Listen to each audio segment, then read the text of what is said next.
안녕하세요. 나는 전문 이지호입니다. 자궁의 내막은 착상이 최종적으로 완성이 되는 공간입니다.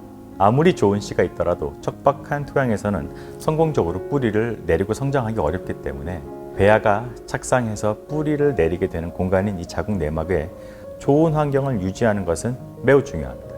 또한 착상이라는 과정은 굉장히 섬세하고 배아와 자궁 내막의 완벽한 하모니를 요구하는 과정입니다. 전체 생리 중위 중에서 아주 잠시 동안만 자궁의 내막은 배아에게 비옥한 토양이 돼서 착상이 이루어지도록 허락합니다. 인간 자궁의 내막은 생리 주기 동안 여러 호르몬들의 영향을 받고 생화학적, 형태학적, 분자 수준의 매우 복잡하고 여러 단계를 거쳐서 검증되고 건강한 배아의 착상을 받아들이게 됩니다. 때문에 성공적인 착상을 위해서는 배아를 잘 받아들일 수 있는 수용력이 높은 비옥한 내막을 이식하기 전에 구분해내는 게 굉장히 중요합니다. 이걸 찾아내는 이상적인 방법이 아직은 존재하지 않지만 일반적으로 가장 흔하게 사용되는 방법이 바로 초음파를 통해 배란기의 자궁 내막의 두께를 확인하는 방법이죠. 그 외에 내막의 삼중선 패턴을 확인하는 방법, 자궁 내로 흘러가는 혈류를 도플러 방법으로 측정하는 방법들도 있지만 하나만이 온전하게 착상이 잘 될 만한 내막의 예측도가 떨어지기 때문에 종합적으로 모두 확인해서 사용을 하는 경우가 많습니다. 오늘 선생님 질문이 있어요에서는 자궁 내막의 이상적인 두께는 얼마인지, 얇다면 어떻게 분리해지는지, 또 이를 극복하기 위해서는 어떤 치료법들이 사용되고 있는지 살펴보는 시간을 가져보도록 하겠습니다. 그래서 내막이 얇으면 나쁜 걸까요? 어느 정도로 내막이 얇아야 얇다고 보는 걸까요? 연구마다 조금씩 다른 결과들을 보입니다만 일반적으로 보통은 6mm를 기준으로 봅니다. 배아의 이식 시점을 기준으로 자궁 내막이 6mm 미만인 경우 임신율의 저하가 일어나는 등 예후가 좋지 않은 것으로 예측하게 됩니다. 하지만 이 내막이 얇은 경우는 전체 보조생식술 중에서 한 2% 정도로만 나타나기 때문에 아주 자주 나타나는 현상은 아닙니다. 그럼 무엇이 그렇게 내막을 얇게 만들까요? 첫 번째로 낮은 에스트로겐을 볼 수 있습니다.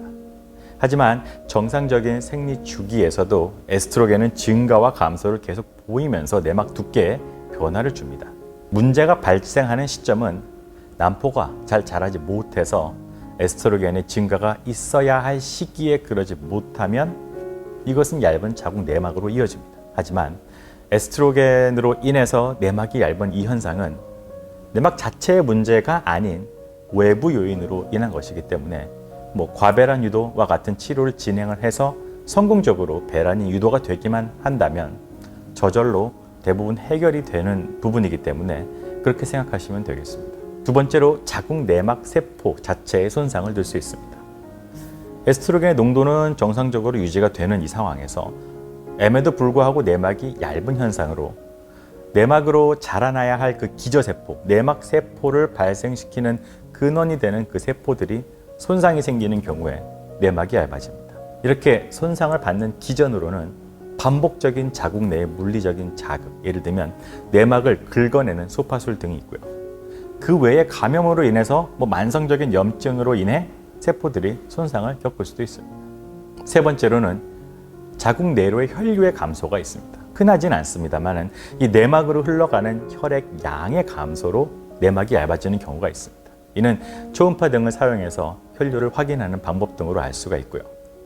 아르기닌이나 아스피린, 비타민 E 및 그 외의 혈관 확장제들을 사용해서 혈류를 개선하는 노력을 해볼 수도 있습니다. 하지만 이런 처치에도 불구하고 약 절반 혹은 그 이하에서만 상황을 개선을 기대할 수 있기 때문에 이에 대한 추가적인 연구와 데이터가 더 요구가 되는 상황이기도 합니다. 네 번째로는 자궁 근종과 같은 혹이 있어서 혈류를 방해해서 내막이 얇아지기도 하고요. 그 외에는 골반염이나 여러 가지 염증으로 인해 발생한 자궁 내의 유착, 또 클로미펜과 같은 약물의 사용이 원인이 되기도 합니다. 그럼 이렇게 자궁 내막이 얇은 분들께는 도움이 될 수 있는 치료법이 뭐가 있을까요?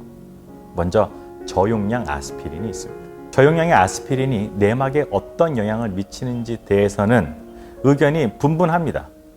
일부 연구에서는 저용량의 아스피린이 자궁 내막의 두께, 형태, 혈류를 모두 개선시킬 수 있다고 보고하고 있는 반면 다른 연구에서는 별로 유용한 효과가 없다고도 보고하고 있습니다. 아스피린의 항혈전 성향이 모세 혈관들의 혈류 순환을 막히지 않게 유지를 해서 혈류의 증가가 궁극적으로 일어나 더 많은 혈액이 유입되므로 전체적인 상태를 개선시킬 수 있다고 추측하고 있는데요. 쉐 등이 2000년도에 발표한 보고에 의하면 클로미펜을 사용한 주기에서 월경 시작일로부터 임신 검사일까지 저용량의 아스피린을 사용하는 경우 임신율이 유의하게 높아졌다고 보고하고 있습니다. 아직도 그 효과에 대해서는 여전히 논란이 있습니다. 하지만 이것은 주치의의 판단하에 경우에 따라서 복용을 권유해 드릴 수도 있는 부분입니다. 앞서 에스트로겐이 적으면 내막이 얇아질 수 있다고 말씀을 드렸는데요. 에스트로겐은 자궁 내막의 성장을 촉진합니다. 2006년 첸 등에 의하면 과배란 유도 중에 에스트로겐을 장기간 투여했을 때에 자궁 내막의 두께가 유의미하게 증가했다. 그리고 임신율도 높아졌다라고 보고하고 있습니다. 이렇게 흔히 사용되는 약으로는 우리가 잘 알고 있는 프로기노바와 같은 약들이 있어요. 시데나필과 같은 질 내로 약을 투약하는 것도 역시 자궁 내막의 혈류를 증가시킴으로써 착상률을 향상시킬 거라는 주장이 있어 왔습니다. 2006년에 징어 등은 자궁 내막 유착이 심하게 일어난 상태인 이 아셔만 증후군 이런 것을 가진 2명의 난임 환자에게 월경 주기 6일에부터 14일에 매일 시데나필 25mg을 4회씩 질 내에 투여한 후에 임신을 성공했다고 보고한 바가 있고요. 이 역시 논란이 있기 때문에 담당 선생님 판단 하에 사용해 보기도 하지만 효과가 완전히 정립된 방법은 아닙니다. 그 외 치료법으로는 비타민 E가 있습니다. 비타민 E는 여러 장기에서 모세혈관의 혈류를 혈관 확장을 통해서 증가시킨다고 보고되고 있고요. 자궁 내막이 얇은 환자에게선 고용량의 비타민 E를 복용했을 때에 자궁 내막의 두께가 증가됐다는 보고가 있기 때문에 때에 따라서는 비타민 E를 처방해드리기도 합니다. 2011년 글라이셔 등은 배아 이식 이틀에서 9일 전에 자궁 내로 GCSF 300유닛을 투여한 후에 자궁 내막의 두께가 증가했다고 보고하였고요. 이는 2013년에는 같은 연구진에서 난포 성숙 주사를 투여하기 이전에 GCSF 300유닛을 1차 투여하고 또 48시간 후에 자궁 내막을 확인해서 두께가 7mm 이하로 도달하지 못하는 경우에 GCSF 300유닛을 2차 투여를 했을 때에 자궁 내막의 두께가 유의하게 증가했다고 보고하고 있습니다. GCSF라는 것은 유전자 재조합으로 만들어진 과립수 집락 자극 인자라는 물질로 조혈 성장 인자라고도 불리고요. 골수에서 생성되는 적혈구, 백혈구, 이런 혈소판 이런 것들을 조절하는 역할을 합니다. 골수 줄기 세포를 혈액 혹은 투여된 곳에 증가시키는 데 이용하기도 하고요. 기주세포의 손상이 영구적으로 온 내막의 경우 자극 인자들이 얼마간이라도 남아있는 세포를 자극을 해서 수를 늘려서 조금 더 많은 내막 세포를 유도하는 데 쓰이기도 합니다. 하지만 2014년도에 쿠니키 등이 진행한 실험에서는 정반대되는 결과들이 도출되기도 했기 때문에 이 역시 여전히 사용하는데 어느 정도 논란이 존재하는 방법입니다. 또 이 약이 고가의 약물이기 때문에 사용하는데 많은 부담이 되기도 합니다. 최근까지도 사용된 이제는 자제하고 있는 방법이 바로 내막 자극술입니다. 내막 자극술이라는 것은 생리 초기에 자궁 내막 안에 가는 관을 넣어서 자궁 내막을 혈류가 증가할 정도로만 살짝 긁어내는 방법입니다. 이 논문은 New England Journal of Medicine의 2019년도에 실린 내막 자극술에 대한 논문입니다. 이 연구에서는 1364명의 여성들을 1대1로 무작위 배치를 해서 자궁 내막술을 한 그룹과 하지 않은 그룹으로 나누고 이 그룹에서 출산율, 임신율, 유산율, 통증 이것들을 다 비교를 했습니다. 자궁 내막술의 시행 여부와 관계없이 양쪽 그룹에선 출산율과 임신율, 유산율에서 차이가 나지 않는 것이 이 논문의 결론이었고요. 그 외에도 미생식 의학지에 2018년도에 비타글리아노 등이 발표한 연구에서도 비슷한 주장이 되풀이되고 있어서 매번 통증만 일으킬 뿐 득이 없는 시술로 간주가 되어 최근 수년간 이 시술의 횟수가 급격하게 줄어들고 있습니다. 선생님, 생리가 적으면 그러면 이게 내막이 얇은 것으로 우리가 간주를 해도 될까요?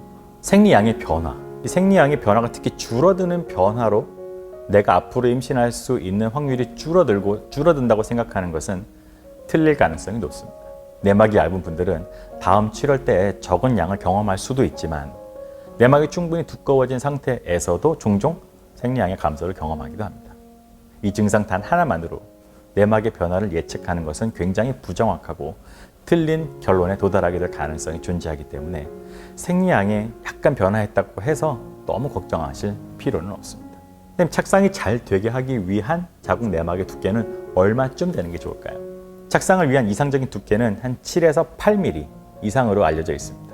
일반적으로 8mm에서 14mm 사이 두께에서는 임신율의 차이가 없는 것으로 알려져 있기 때문에 한 7에서 8mm 이상으로 측정이 된다면 안심하고 기다리시면 되겠습니다.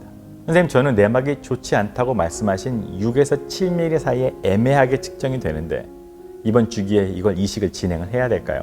여러 연구에서 6mm 이하의 내막은 좋지 않다고 말하고 있지만 이 숫자가 절대적인 수치는 아닙니다. 4에서 5mm 상태에서도 임신이 되는 경우를 종종 보고 심지어는 저 개인적으로는 3mm에서도 성공을 해본 경험이 있습니다. 큰 그림을 보고 판단하는 것이 좋다고 생각을 합니다.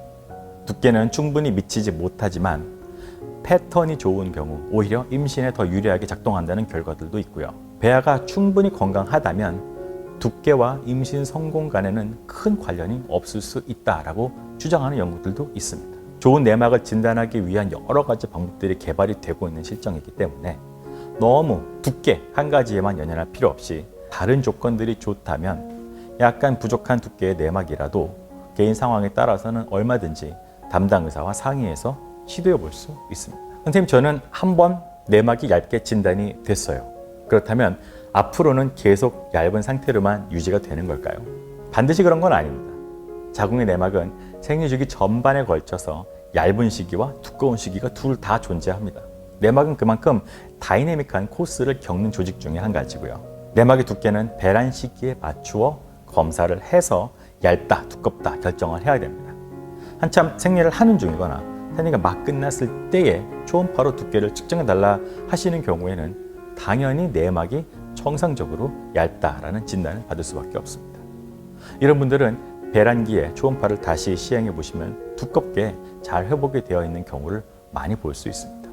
물론 앞에서 말씀드린 것과 같이 많은 만성염증이나 반복적인 소파술 등으로 인해서 물리적인 기저세포의 손상이 있었던 경우에는 생리 주기와 관계없이 내막이 그냥 얇게 관찰될 수 있고요. 앞서 열거해드린 여러 치료법들을 통해서 임신 성공을 도모해야 되겠습니다. 지금까지 자궁 내막이 얇아지는 원인과 치료 방법에 대해서 한번 알아봤습니다. 열거가 된 치료법 외에도 시도해 볼 수 있는 다른 방법들이 실존합니다. 하지만 제대로 치료가 효과가 있다라고 검증된 방법은 아직도 안타깝지만 없습니다. 내막으로 인해서 임신이 늦어지고 있는 난임 환자 입장에서는 매우 막막하고 짜증나는 상황이 아닐 수 없고요. 잘 치료해드리지 못하고 있는 의료진들도 같은 마음을 느끼고 있는 상황입니다. 그러나 우리나라의 가장 보편적으로 사용되고 있는 이 검색 엔진에서 자궁 내막 얇음에 대해서 이 치료법을 검색을 해보면 호전될 수 있다고 선전하는 여러 대체의학적 치료법들이 무궁무진하게 검색이 됩니다. 그렇게 치료법들이 많은데 왜 우리는 매달 내막의 두께에 그렇게 전전긍긍하면서 고민을 하게 될까요? 아마도 과장된 선전 문구들이거나 효과가 그들이 주장하는 것만큼 있지 않기 때문에 그럴 가능성이 크다고 생각이 됩니다. 간절히 원하는 사람에게는 거짓이라고 할지라도 원하는 바를 들려주면 그것을 쉽게 믿어버리는 경향이 우리한테는 있습니다. 특히나 그것이 본인의 가족과 본인의 건강과 관련된 일이라면 더욱 그렇습니다. 저도 의료인이지만 제 부모님께서 중환병으로 오랜 기간 투병을 하고 계셨을 때에는 대체의학의 유혹이 꽤나 설득력 있게 들렸던 경험이 있기 때문에 이것에 의존하고 싶었던 마음들은 저도 충분히 이해가 됩니다. 안 된다, 의미가 없다 라고 딱 잘라서 얘기하는 의료진만큼 어떤 경우에는 믿고 반발하고 싶은 마음이 드는 상대는 없기도 합니다. 그래도 저는 큰 확신을 가지고 아직은 얇은 자궁 내막을 온전하게 치료할 수 있는 방법은 없다고 말씀드리고 싶습니다. 필요 없는 치료에 휘둘리지 않게 되기를 바랍니다. 치료가 없다는 것이 자랑이라서가 아니라 여러분들께 의미가 없는 치료에 비용과 시간을 투자해서 잃게 되고 덤으로 부작용까지 겪게 되는 상황을 줄여드리고 싶은 마음에 당부 말씀까지 드리면서 오늘 영상을 마무리하도록 하겠습니다. 지금까지 얇은 내막에 대한 궁금한 점들을 그리고 주의할 점들에 대해서 알아봤습니다. 추가로 궁금한 사항이 있으시다면 댓글을 남겨주시면 제가 최대한 자세히 답을 드리도록 하겠습니다. 난임으로 고생하시는 20만 부부들이 모두 부모가 되는 날까지 늘 함께 하겠습니다. 지금까지 난임 전문의 이재호였습니다. 여러분, 이번 달에는 꼭 성공하세요. 감사합니다.